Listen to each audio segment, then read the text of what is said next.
بسم الله الرحمن الرحيم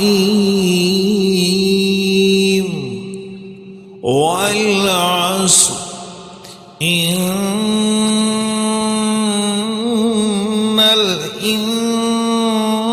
الإنسان لفي خسر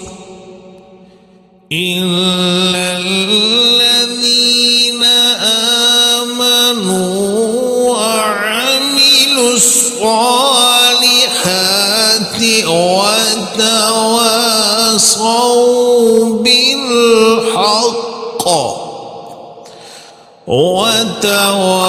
وتواصوا بالحق وتواصوا